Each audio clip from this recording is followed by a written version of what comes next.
Dr. Friedman, you stated that the administration's energy proposal is really a tax program in disguise. Would you elaborate on that or explain what you really mean by it? Yes, it's very straightforward. The proposed energy program would impose a very heavy tax, as you know, on crude oil, with a very large sum of revenue coming from it. That tax would be disposed of by government for various governmental purposes. Now, the statement is that it would be refunded.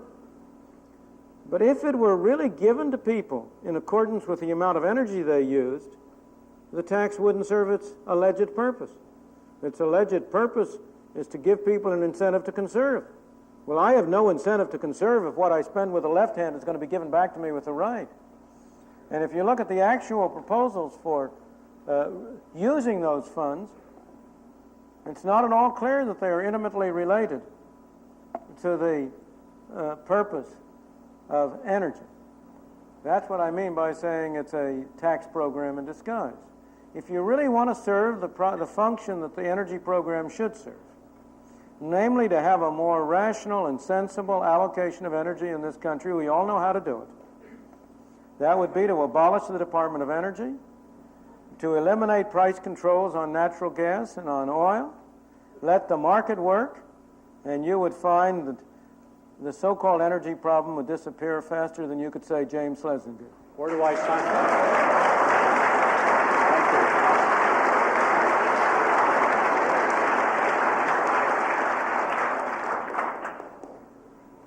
Dr. Friedman, in a Newsweek article last month, you stated that inflation in 1977 was higher than 1976.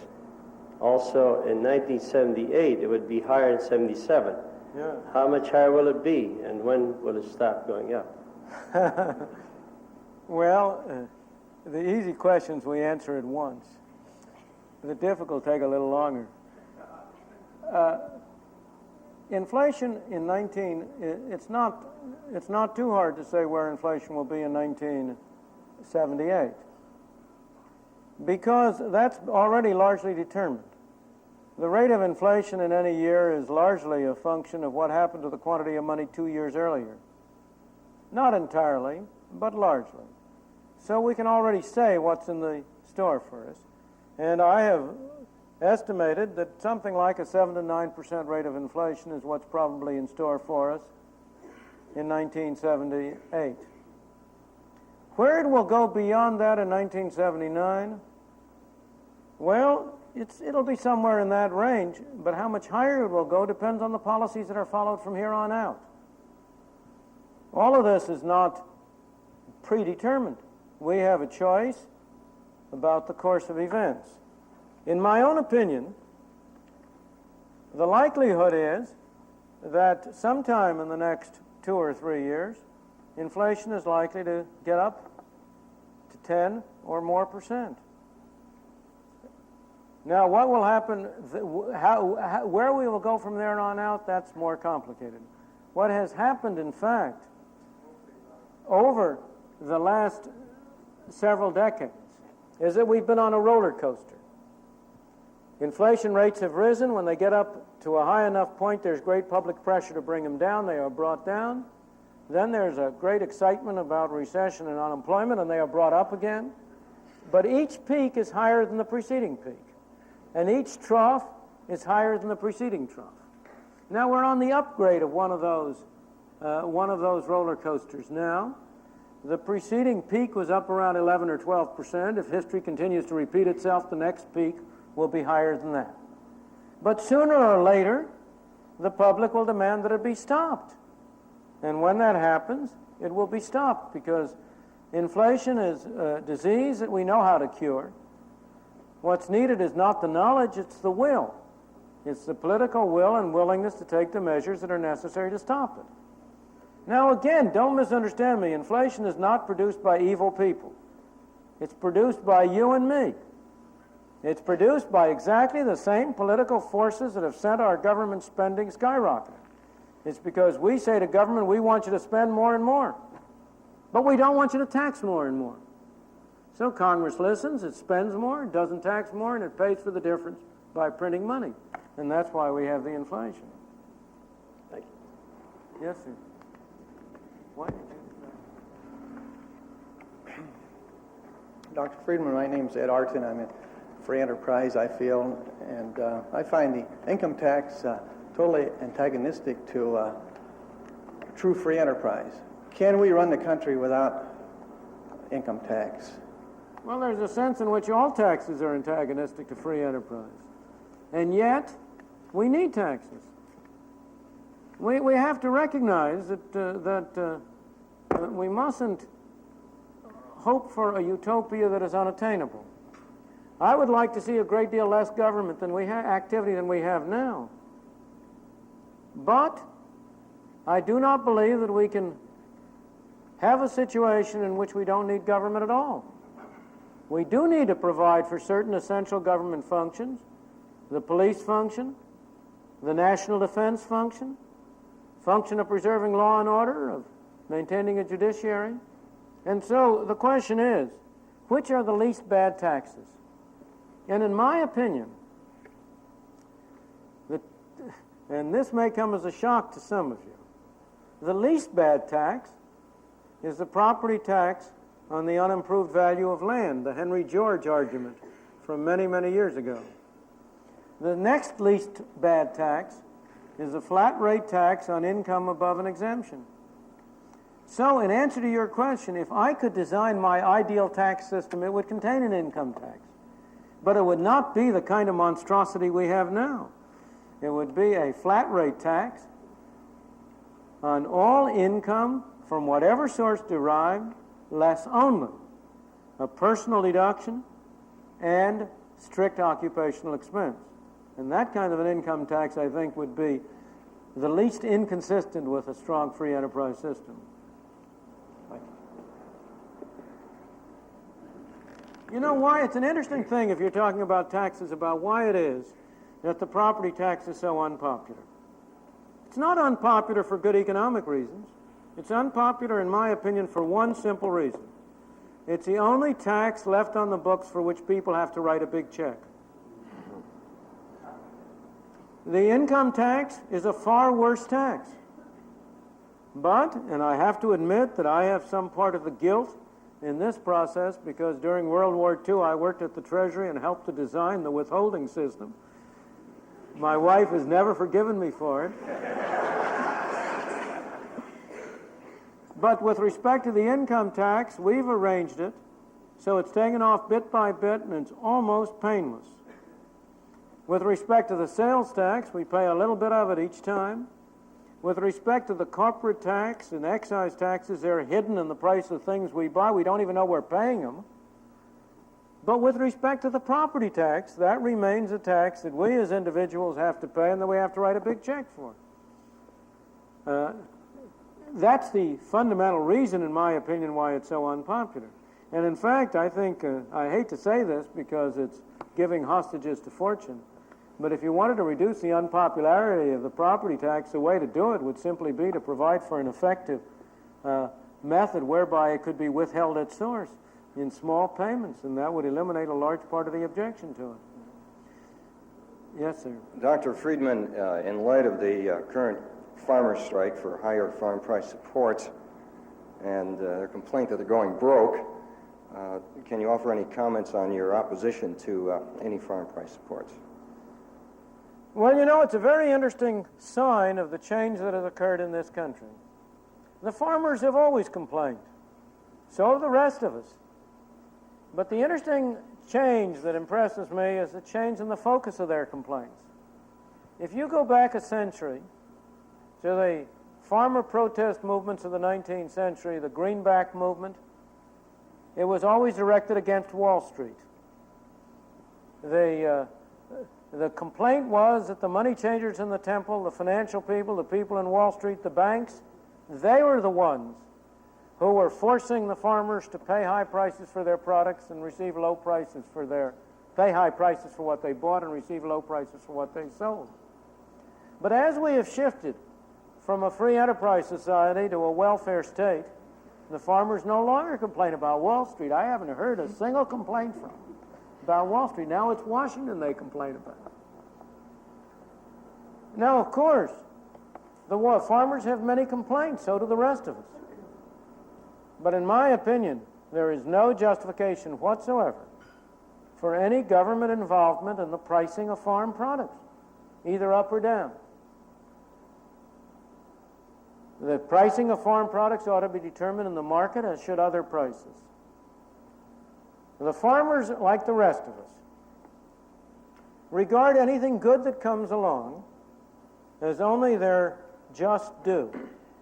And so a few years back, when farm prices were very high, farm incomes were higher than they had ever been in recorded memory, I didn't hear of any farm strikes against those high prices. I didn't hear of any voluntary action by farmers to pay extra taxes because their incomes were higher. Well, you got to take the good with the bad. When you're in the farming business is a very large-scale capitalist business in these days with a wide range of income. It's going to be good some years, it's going to be bad some years. A free enterprise system is a profit and loss system, and never forget the loss part. If you have a system in which losses are eliminated, you will eliminate the heart of a free enterprise system, which is to make people responsible for their own actions and to provide a system under which they are induced to use their resources effectively, under which if they engage in bad ventures, they get out. That's the fundamental difference between the market and government. When government engages in a losing venture, you know what happens. It gets doubled in size. But in a market system, if somebody engages in a losing venture, he has to go out of business. And that's more important, really, than the profit side, in my opinion. Well, that applies equally to the farmers. So I do not see any justification. But more important, suppose they got their way. We've been down that road before. What does it lead to? It leads to government control over agriculture. If the government is going to set the price, if that price is higher than the market price, then you either accumulate stocks, as we did at one time, or else you have compulsory reductions in acreage and production by the farmers, and they will complain about that. But I want to say one other thing of a very different kind. I believe that the farm protest has been enormously exaggerated in the news media in terms of where it comes from and what it means. You have a very small fraction of the farm population that is engaging in these. The major farm organization of this country, the Farm Bureau Federation, to my opinion, to my knowledge, has not participated in these strikes, has not supported these strikes, has not encouraged these strikes. What you have is a rather small, marginal group of farmers who have been able to get a great deal of media attention by engaging in all sorts of picturesque events, such as lighting up tractors and driving them around Plains, Georgia. Dr. Friedman, you have quoted as saying the Social Security tax is the worst tax on the books, and in your opinion, it should be abolished, the whole system. What would you suggest to using this substitute its place? Well, now, there are different levels on which that question can be answered. One, dealing with the Social Security system as a whole. The second, dealing simply with the financing of present Social Security benefits, so-called, without going into the question of whether those benefits themselves should be changed. Let me limit the question to that second level. Here again is another case where I believe the fiscal conservatives have been on the wrong side of the issue. The fiscal conservatives have tended to support the payroll tax and matching the payroll tax to expenditures.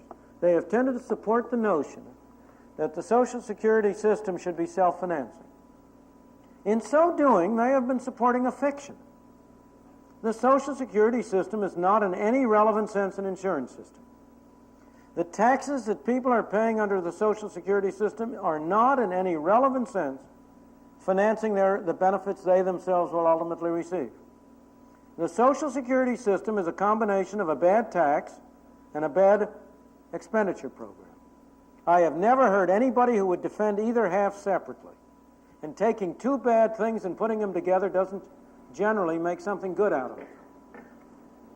All right, now, by supporting the notion of these two being self-financing, the fiscal conservatives have, in fact, tended to support the notion, the fiction, that this is really an insurance scheme. It's not an insurance scheme at all. What it is a scheme whereby people today are paying taxes today to provide payments and benefits to other people today. There is a small relationship between the amount beneficiaries receive and the amount they themselves pay, but that relationship is very small. Insofar as there is that relationship, you can justify an element of payroll tax. But insofar as a large part of Social Security benefits are properly to be understood as subsidies, welfare payments, there is no justification for financing them out of a payroll tax. In my opinion, the appropriate, if you're going to finance them, they should come out of federal revenues. Now you will say to me, oh boy, my, but that's terrible. Does that mean that you're supposing that we should increase other taxes? No. Let me go back to the fundamental principle. Government is going to spend whatever the tax system will raise, plus a little more, lately a good deal more. The only effective way to keep down government spending is to keep down the amount of money available to government to spend. There's no other way you can do it. The effect of linking the Social Security, of having the payroll tax, and of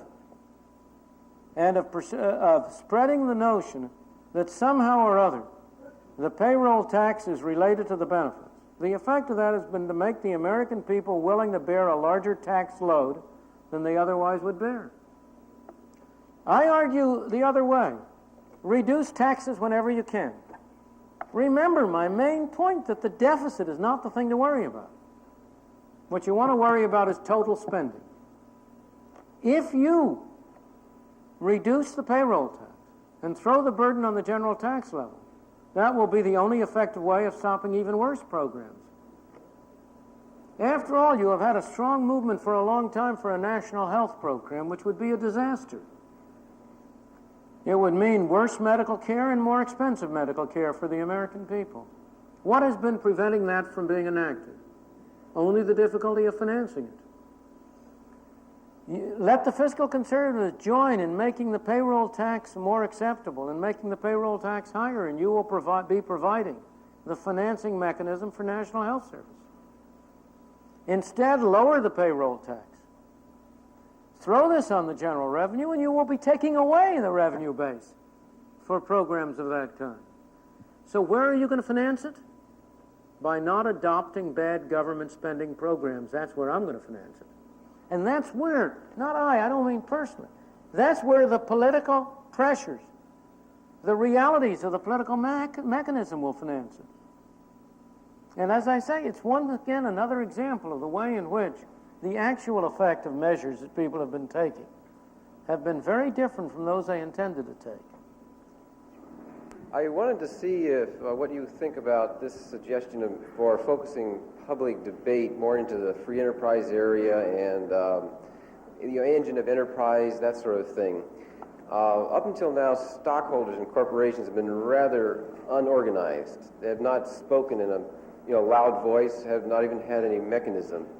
I wanted to see, do you have any ideas of how stockholders could be mobilized a little more, could open up their meetings to more debates of issues that would be relevant to improving the enterprise system, towards making election of directors a function of how directors promote efficiency, economy, and less burden on the stockholders? Well, frankly, my answer to that is that stockholders are citizens, that they should express their values in this sense through as individual citizens. I do not believe that businesses are either a proper means for shaping public policy qua businesses, nor an effective means. You talk about preserving the free enterprise system. Who has been destroying it? Business community must take a large share of the responsibility. We must not, you must, I'm going off my topic for tonight, but you must separate out being pro-free enterprise from being pro-business. The two greatest enemies of the free enterprise system, in my opinion, have been on the one hand my fellow intellectuals, and on the other the big businessmen, for opposite reasons.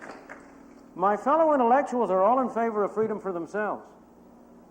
After all, if I say to them, you know, it's terribly wasteful to have 10 people do research on the same topic.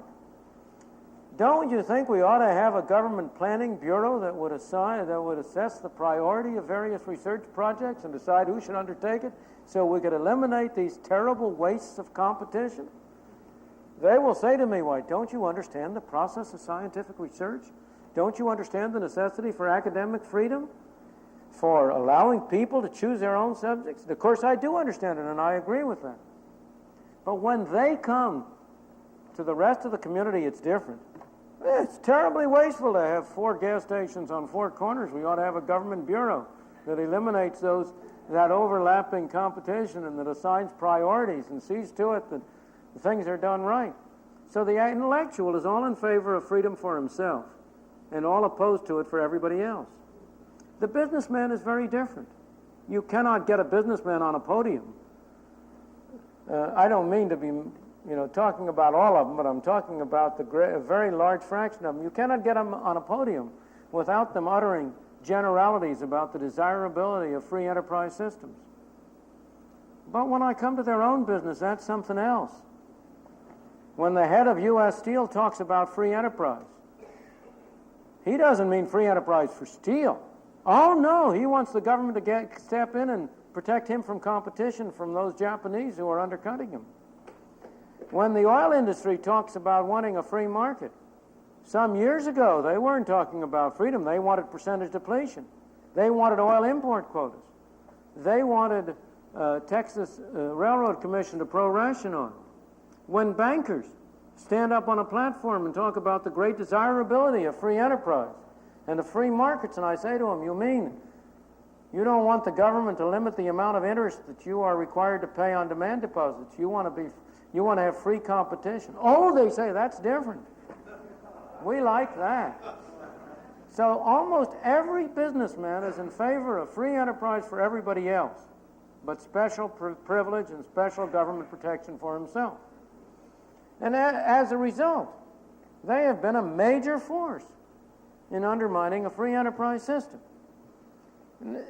And so any hope that you're going to protect a free enterprise system, you really mean to say that you expect U.S. Steel stockholders to propagandize for free trade? Is that what you expect? Now, don't misunderstand me. I don't blame the executives of U.S. Steel for trying to get limitations on imports, or the executives of some other corporation for trying to get tariffs. They're doing what they were hired to do. They were hired to make money for their stockholders, and they're trying to do it. And if the rest of us are such fools as to let them make money by getting tariffs, or by getting import quotas, or by getting other provisions, then we're the ones to blame, not they. But stop kidding yourself into thinking that you can use the business community as a way to promote free enterprise. Unfortunately, most of them are not our friends in that respect. Now, I want to make an important distinction, and that's between the big, large-scale corporations and small business. Small business, the only major business organization in this country that is almost consistently on the right side, from my point of view as a believer in free enterprise, is the National Federation of Independent Businessmen. NAM, the Chamber of Commerce, the CED, I can't predict on which side they'll be. They may be on the right side or they may be on the wrong side. But the small businessman is on the right side. Now, that isn't because the small businessman is any nobler, any more ethical, any more moral. It's for two different reasons. because, first of all, he's spending his own money and not somebody else's. But second, it's because he knows he can't be effective in government. And therefore, it's in his self-interest to be for the right thing. And again, I'm not decrying that, I'm only describing it. And again, let me emphasize, there are some great exceptions. There are some businessmen who, in their capacity as businessmen, have been staunch defenders of free enterprise. I don't mean to say there haven't been any exceptions. But do not kid yourself in thinking that the corporation as such is a channel that anybody is going effectively to use to promote free enterprise ideas.